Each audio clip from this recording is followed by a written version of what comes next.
বন্ধুরা, আপনি কি জানেন অনেক সময় মানুষের কষ্ট তার নিজের নয়, সেই কষ্ট আসে মা বাবার করা এক ভয়ঙ্কর কর্ম থেকে। এই পৃথিবীতে এমন এক শাস্তি আছে যা নির্দোষ সন্তানকেও ভোগ করতে হয় শুধু মা বাবার একটি ভুলের কারণে। শাস্ত্র বলে পিতামাতার পাপ কখনো শুধু তাদের মধ্যেই সীমাবদ্ধ থাকে না, তার আগুনে পড়ে সন্তানও। আপনি কি কখনো ভেবেছেন ভালো মানুষ হয়েও আপনার জীবনে এত কষ্ট কেন? মা লক্ষ্মী যখন এই প্রশ্ন করেছিলেন ভগবান বিষ্ণুকে, তখন যে উত্তর এসেছিল তা আজও মানুষকে কাঁপিয়ে দেয়। এই ভিডিও শেষ না দেখা পর্যন্ত বুঝতেই পারবেন না কেন সন্তানকে ভোগ করতে হয় মা বাবার কর্মফল।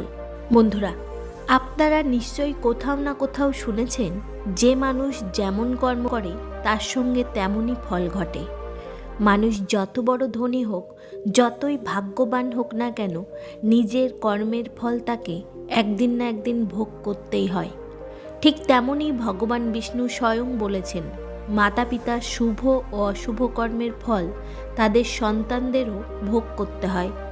যেমন পিতামাতার ভালো আচরণ তাদের সন্তানের জীবনে শুভ প্রভাব ফেলে, ঠিক তেমনই প্রশ্ন উঠে আসে, পিতামাতার কৃত পাপ বা পুণ্যের ফল কি সত্যিই সন্তানের ভাগ্যে এসে পড়ে?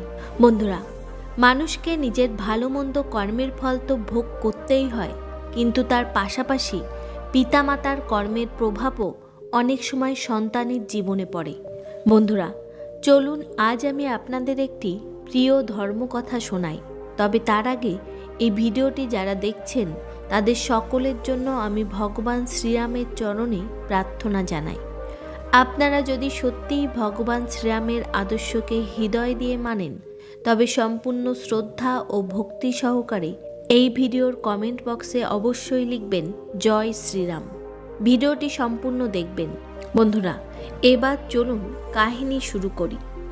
একবার ভগবান বিষ্ণু মা লক্ষ্মী দেবীর সঙ্গে ক্ষীরসাগরের শেষ নাগের শয্যায় বিশ্রাম করছিলেন।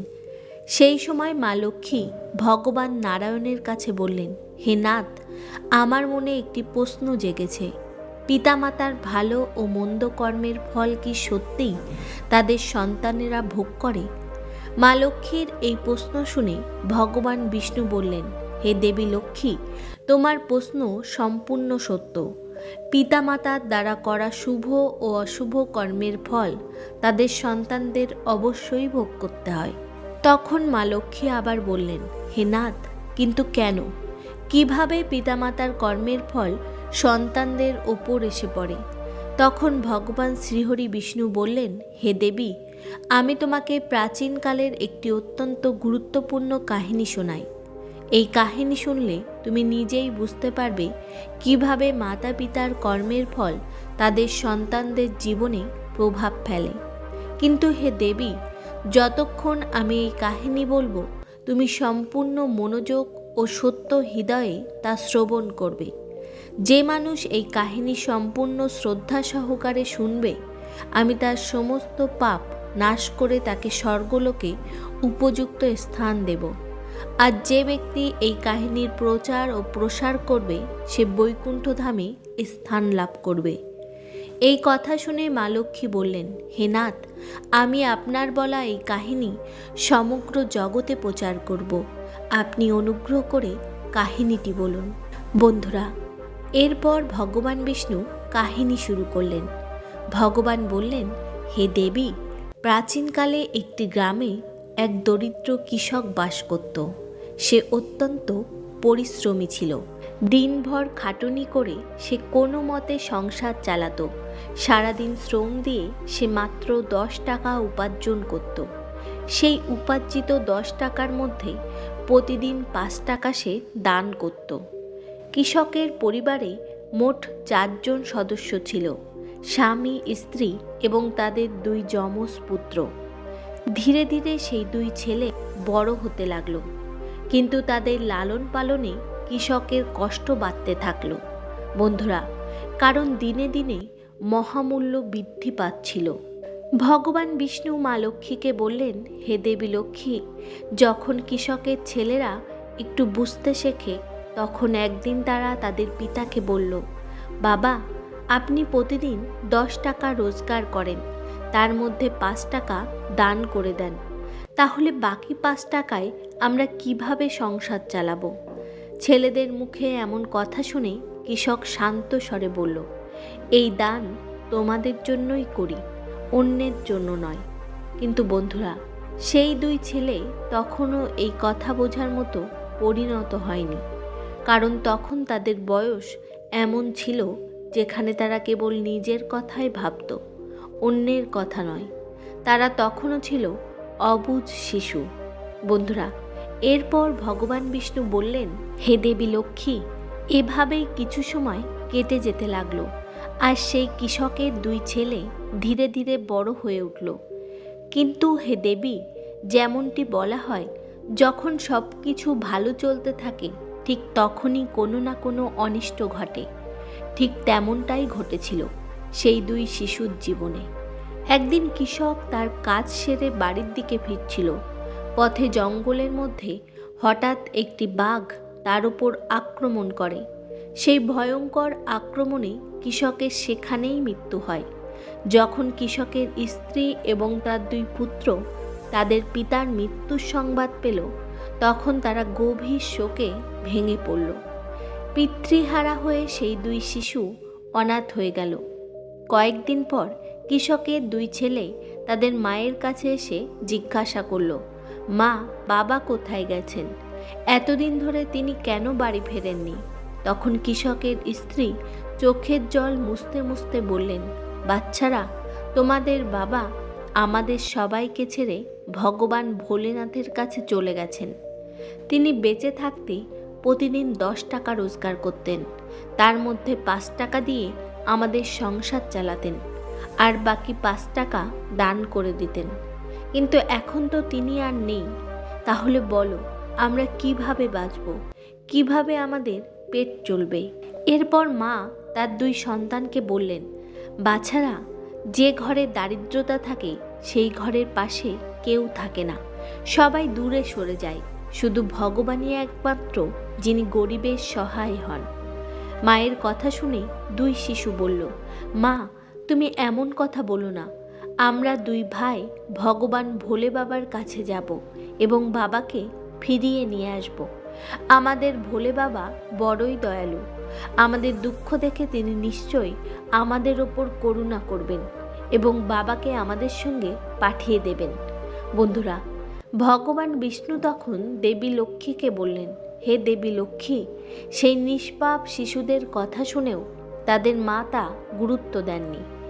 একদিন কৃষকের স্ত্রী কাজের জন্য গ্রামে চলে গেলেন এবং 2 ছেলেকে বাড়িতে রেখে গেলেন। সেই সুযোগে 2 ভাই পরস্পরের সঙ্গে আলোচনা করল, চলো আমরা কৈলাস পর্বতে ভগবান শঙ্করের কাছে যাই এবং বাবাকে ফিরিয়ে নিয়ে আসি। এই সিদ্ধান্ত নিয়ে 2 ভাই তাদের বাবাকে ফিরিয়ে আনতে বাড়ি থেকে রওনা দিল। বন্ধুরা, হাঁটতে হাঁটতে অনেক সময় কেটে গেল। ক্লান্ত হয়ে পড়লে তারা একটি বিশাল বটগাছ দেখতে পেল। গাছটির ছায়ায় দাঁড়িয়ে তারা একটু বিশ্রাম নেওয়ার সিদ্ধান্ত নিল। দুজনেই বটগাছের নিচে বসে বিশ্রাম করতে লাগলো। হঠাৎ সেই বটগাছ মানুষের কণ্ঠে কথা বলে উঠল, হে সন্তানরা, তোমরা কারা? কোথায় যাচ্ছ? আজ পর্যন্ত আমার ছায়ায় তোমাদের মতো এত কোমল শিশু কেউ বসেনি। তখন শিশুরা বলল, হে মহাবট, আমরা একজন কৃষকের সন্তান। আমরা আমাদের বাবাকে ফিরিয়ে আনতে কৈলাস পর্বতে ভগবান ভোলে বাবার কাছে যাচ্ছি। বটগাছ তাদের কথা শুনে বলল, হে সন্তানরা, তোমরা আমার পক্ষ থেকেও ভগবান ভোলে বাবাকে একটি প্রশ্ন করে এসো। আমি বহু বছর ধরে এখানে দাঁড়িয়ে আছি, কিন্তু আমার একটি পাতাও কখনো ঝরে পড়ে না, আমার ডালপালাও শুকায় না। কত বছর আমাকে এভাবেই দাঁড়িয়ে থাকতে হবে? পূর্বজন্মে আমি এমন কি পাপ করেছি যার ফলে আমি এই যোনি থেকে মুক্তি পাচ্ছি না? এর কারণ কি? আমার এই প্রশ্নটি অবশ্যই ভোলে বাবাকে জিজ্ঞেস করবে। 2 শিশু সম্মতি জানিয়ে বলল, ঠিক আছে, আমরা অবশ্যই জিজ্ঞেস করব। এরপর তারা আবার পথ চলতে লাগলো। পথে এগোতে এগোতে হঠাৎ তারা এক ভয়ঙ্কর বিশাল সাপের মুখোমুখি হলো। সাপটিকে দেখে দুই ভাই ভয়ে কাঁপতে লাগলো এবং এক জায়গায় দাঁড়িয়ে পড়ল। তখন সেই সাপ বলল, বলো তো তোমরা কারা আর কোথায় যাচ্ছ? দুই শিশু সাপের সামনে হাত জোড়ো করে বলল, হে নাগ দেবতা, আমরা একজন কৃষকের পুত্র, আমরা যমজ ভাই, আমরা কৈলাস পর্বতে ভগবান ভোলে বাবার কাছে আমাদের বাবাকে ফিরিয়ে আনতে যাচ্ছি। এই কথা শুনে সাপটি বলল, বাছারা, তোমরা ভোলে বাবার কাছে আমার একটি প্রশ্নও করে এসো। আমি বহু বছর ধরে এখানে পড়ে আছি, এখন আর চলার শক্তিও নেই, শরীরে কোনো বল নেই। এর কারণ কি? কেন আমি এই অবস্থায় পড়ে আছি? শিশুরা বলল, ঠিক আছে, আমরা অবশ্যই তোমার প্রশ্নটি ভগবান ভোলে বাবাকে জিজ্ঞেস করব। বন্ধুরা, এরপর ভগবান বিষ্ণু দেবী লক্ষ্মীকে বলতে লাগলেন, হে দেবী লক্ষ্মী। এই কথা বলে সেই দুই শিশু আবার সামনে এগিয়ে চলল। কিছু দূর এগোতেই তাদের পথে এক ধনী শেঠজির সঙ্গে দেখা হলো। শেঠজি জিজ্ঞেস করলো, বাছারা, তোমরা কারা? এত রোদ্দুর আর গরমের মধ্যে কোথায় যাচ্ছ? দেখতে তো তোমরা বড়ই কোমল ও সুকুমার। তখন সেই দুই শিশু শেঠজিকে বলল, হে শেঠজি, আমরা কৃষকের সন্তান, আমরা দুজনেই সহোদর যমজ ভাই। আমাদের পিতাকে ফিরিয়ে আনতে আমরা দুইজন কৈলাস পর্বতে ভগবান ভোলেনাথের কাছে যাচ্ছি। এই দুই শিশুর কথা শুনে সেই শেঠ বলল, হে বৎসগণ, তোমরা ভগবান শিবের কাছে আমার একটি প্রশ্ন জিজ্ঞেস করে নিও। আমি বহু বছর ধরে পথচারীদের তৃষ্ণা নিবারণের জন্য এখানে একটি কূপ খনন করাচ্ছি, কিন্তু আজ পর্যন্ত এতে এক ফোঁটা জলও ওঠেনি। এতে আমি অনেক অর্থ ব্যয় করেছি। আমি পূর্বজন্মে এমন কি পাপ করেছিলাম যার ফলে আজও এই কূপে জল ওঠে না? এর কারণ কি? দুই ভাই বলল, ঠিক আছে শেঠজি, আমরা ভগবান ভোলেনাথের কাছে আপনার প্রশ্নটি অবশ্যই জিজ্ঞেস করব। বন্ধুরা, এরপর ভগবান বিষ্ণু মাতা লক্ষ্মীর উদ্দেশ্যে বললেন, হে দেবী লক্ষ্মী। এই কথা বলে সেই দুই বালক সামনে এগিয়ে চলল। কিছু দূর যাওয়ার পর তারা একটি প্রবাহমান নদীর কাছে পৌঁছালো। ধীরে ধীরে নদীর তীরে যেতেই নদী থেকে একটি মাছ উঠে এসে তাদের পায়ের কাছে এসে বলল, হে শিশুরা, তোমরা কারা? কোথায় যাচ্ছ? নৌকা ছাড়া নদী পার হতে কেন এসেছো? তখন দুই ভাই বলল, আমরা কৃষকের সন্তান, আমরা যমজ ভাই। আমাদের পিতা প্রতিদিন 10 টাকা উপার্জন করতেন, তার মধ্যে 5 টাকা দান করতেন আর 5 টাকায় আমাদের সংসার চলত। এখন আমাদের পিতা বাড়িতে নেই, তিনি ভগবান ভোলেনাথের কাছে চলে গেছেন, তাই তাকে ফিরিয়ে আনতে আমরা কৈলাস পর্বতে যাচ্ছি।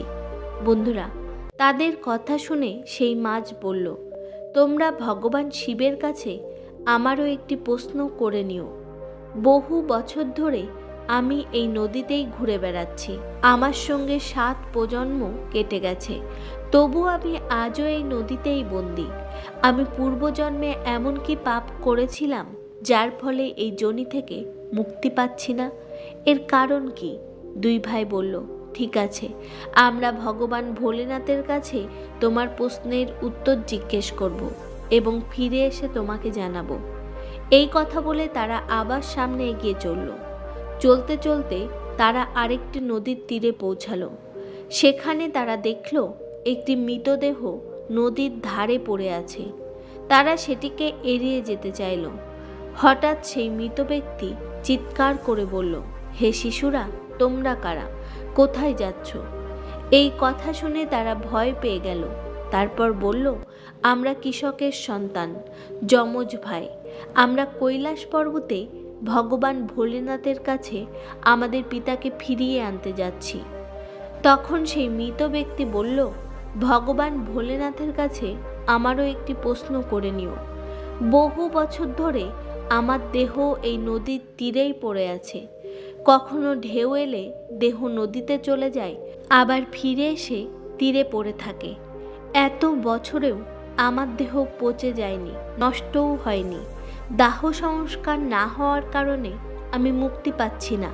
আমি পূর্বজন্মে এমন কি পাপ করেছিলাম যার ফলে আজও এই দেহ থেকে মুক্তি পাচ্ছি না?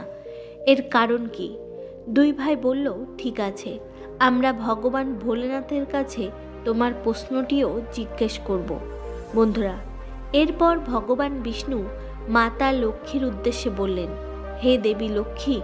এই কথা বলে সেই দুই বালক আবার সামনে এগিয়ে চলল। শেষ পর্যন্ত তারা কৈলাস পর্বতে ভগবান ভোলেনাথের কাছে পৌঁছালো। দুজনে হাত জোড়ো করে ভোলেনাথকে প্রণাম করে বলল, হে ভোলে বাবা, আমাদের পিতা কোথায়? তিনি প্রতিদিন 10 টাকা উপার্জন করতেন, আর 5 টাকা দান করতেন, আর 5 টাকায় আমাদের সংসার চলত। কিন্তু এখন তিনি বাড়িতে নেই। আমরা আমাদের মা সবাই অনাহারে আছি। দয়া করে আমাদের পিতাকে দ্রুত আমাদের সঙ্গে বাড়ি পাঠিয়ে দিন।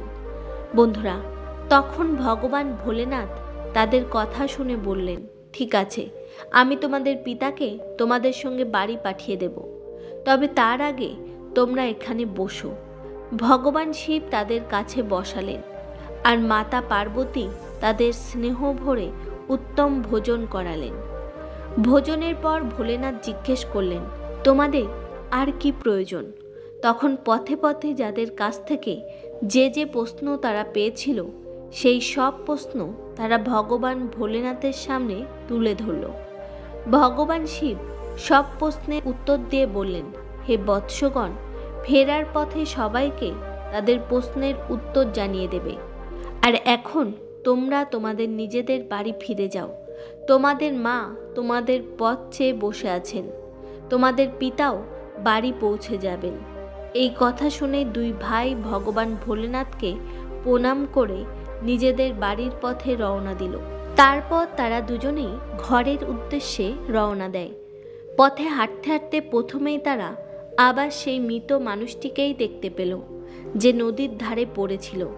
সেই মৃত ব্যক্তি দুই বালককে দেখে বলল, বাচ্চারা, তোমরা কি ভগবান ভোলেনাথের কাছে আমার প্রশ্নটি করেছিলে? তখন তারা বলল, হ্যাঁ, আমরা ভগবান ভোলেনাথের কাছে তোমার প্রশ্নটি করেছিলাম। ভগবান ভোলেনাথ বলেছেন, তুমি পূর্বজন্মে অত্যন্ত বড় একজন বিদ্বান ছিলে, কিন্তু কখনোই কাউকে নিজের জ্ঞান দান করনি। তাই মৃত্যুর পর সেই জ্ঞান তোমার ভিতরেই জ্বলছে। যতক্ষণ না তুমি তোমার জ্ঞান কাউকে দান করবে, ততক্ষণ তোমার আত্মা শান্তি পাবে না। বন্ধুরা, তখন ভগবান বিষ্ণু মাতা লক্ষ্মীকে বললেন, হে দেবী লক্ষ্মী। তখন সেই মৃত ব্যক্তি বলল, এই অবস্থায় আমার কাছ থেকে জ্ঞান গ্রহণ করতে কে আসবে? তোমরাই আমার জ্ঞান গ্রহণ করো। তারপর সেই মৃত ব্যক্তি তার কাছে যত জ্ঞান ছিল সবটাই সেই দুই ভাইকে দান করে দিল। জ্ঞান দান করার সঙ্গে সঙ্গেই তার আত্মা মোক্ষ লাভ করল।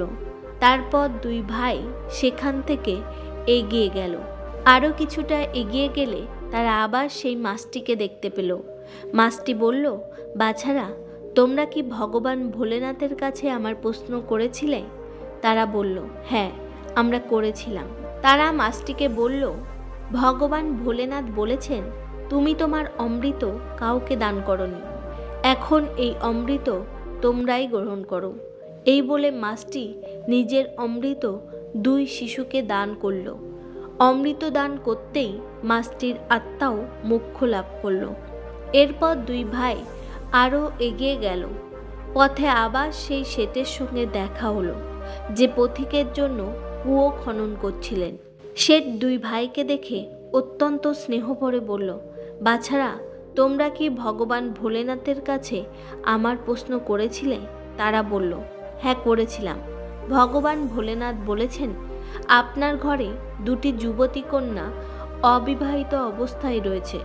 যতক্ষণ না আপনি তাদের বিবাহ দিয়ে কন্যা দান করবেন, ততক্ষণ এই কুয়ো থেকে জল বেরোবে না। প্রথমে ঈশ্বর প্রদত্ত দায়িত্ব পালন করুন, তারপর কুয়ো খনন করুন। তখন শেঠ বলল, আমি কন্যাদের জন্য পাত্র খুঁজতে কোথায় যাব?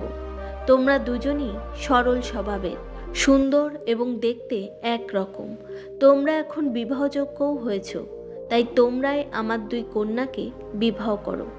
বন্ধুরা, তখন ভগবান বিষ্ণু মাতা লক্ষ্মীকে বললেন, হে দেবী লক্ষ্মী, সেই শেঠ তার 2 কন্যার বিবাহ সেই 2 ভাইয়ের সঙ্গে সম্পন্ন করল। এরপর তিনি প্রচুর ধন সম্পদ দিয়ে নিজের কন্যাদের বিদায় দিলেন। এরপর 2 ভাই তাদের স্ত্রীদের নিয়ে আবার যাত্রা শুরু করলো। কিছু দূর এগোতেই তারা আবার সেই সাপটির মুখোমুখি হলো। সাপটি বলল, বাচ্চারা, তোমরা কি ভগবান ভোলেনাথের কাছে আমার প্রশ্ন করেছিলে? তারপর তারা সাপটিকে বলল, ভগবান ভোলেনাথ বলেছেন তোমার কাছে যে নাগমণি রয়েছে, কিন্তু তুমি কখনো তা দান করনি। যতক্ষণ না তুমি এই নাগমণি দান করবে, ততক্ষণ তোমার এই অবস্থা পরিবর্তন হবে না। তখন সাপটি বলল, এই নাগমণি আমি কাকে দেব? তোমরাই এটি গ্রহণ করো। এই বলে সে তার নাগমণি 2 ভাইকে দান করল। নাগমণি দান করতেই সাপটির আত্মা মোক্ষ লাভ করল। এইভাবে 2 ভাই তাদের স্ত্রীদের সঙ্গে এগিয়ে যেতে লাগলো। এরপর তারা সেই বিশাল বট গাছটির কাছে পৌঁছালো, যার ছায়ায় তারা একসময় বিশ্রাম নিয়েছিল। সেই গাছটি জিজ্ঞাসা করল, বাচ্চারা, তোমরা কি ভগবান ভোলেনাথের কাছে আমার প্রশ্ন করেছিলে? তারা বলল, হ্যাঁ। ভগবান ভোলেনাথ বলেছেন, পূর্বজন্মে তুমি একজন গুরু ছিলে। তোমার কাজ ছিল গুরুকুলে শিশুদের শিক্ষা দেওয়া, কিন্তু তুমি সেই শিশুদের দিয়ে নিজের কাজ করাতে, তাদের ঠিকভাবে শিক্ষা দিতে না। সেই শিশুদের অভিশাপেই তুমি আজ স্থির হয়ে আছো। তোমার ভিতরে যে জ্ঞান রয়েছে তা কাউকে দান করো, তাহলেই তুমি মোক্ষ পাবে। তখন সেই বটগাছটি বলল, আমি এই জ্ঞান কাকে দেব? তোমরাই গ্রহণ করো। এই বলে সে নিজের সমস্ত জ্ঞান 2 ভাইকে দান করল। জ্ঞান দান করার সঙ্গে সঙ্গে সেই গাছটির আত্মাও শান্তি লাভ করল এবং সে সেই বৃক্ষজনি থেকে মুক্ত হলো। এরপর 2 ভাই তাদের স্ত্রীদের নিয়ে বাড়িতে ফিরে এলো। বাড়িতে পৌঁছে কৃষকের স্ত্রী তাদের দেখে অত্যন্ত আনন্দিত হলো এবং বলল, পুত্ররা, তোমরা কোথায় গিয়েছিলে? আর এই 2 কন্যাই বা কারা? তখন 2 ভাই তাদের সঙ্গে ঘটে যাওয়া সমস্ত ঘটনা মায়ের কাছে খুলে বলল। বন্ধুরা, তখন ভগবান বিষ্ণু মাতা লক্ষ্মীকে বললেন, হে দেবী লক্ষ্মী, তখন সেই 2 পুত্র বুঝে গিয়েছিল যে তাদের পিতা আর ফিরে আসবেন না। তিনি মোক্ষ লাভ করেছেন। পিতার দান ধর্মের ফল ভগবান ভোলেনাথ তাদের প্রদান করেছেন। ভগবান শ্রীহরি বিষ্ণুর কথা শুনে মাতা লক্ষ্মী বললেন, হে নাথ, আজ আপনি এই কাহিনীর মাধ্যমে আমাকে যে মহামূল্যবান জ্ঞান দিলেন তা অত্যন্ত দুর্লভ ও কল্যাণকর। আপনাকে শত শত প্রণাম। তারপর ভগবান শ্রীহরি বিষ্ণু বললেন, হে দেবী, যে মানুষ এই কাহিনী এতটা শুনবে, আমি তার সমস্ত পাপ নাশ করে দেব। আমি তার সমস্ত পাপ নাশ করে তাকে বৈকুণ্ঠ লোকে উপযুক্ত স্থান দান করব। বন্ধুরা, এভাবেই ভগবান বিষ্ণু মাতা লক্ষ্মীকে বোঝালেন কিভাবে পূর্বজন্মের কর্মফল এবং পিতা মাতার পাপ পুণ্যের ফল সন্তানের জীবনে প্রভাব ফেলে। বন্ধুরা, আশা করি আমাদের বলা এই কাহিনী আপনাদের ভালো লেগেছে।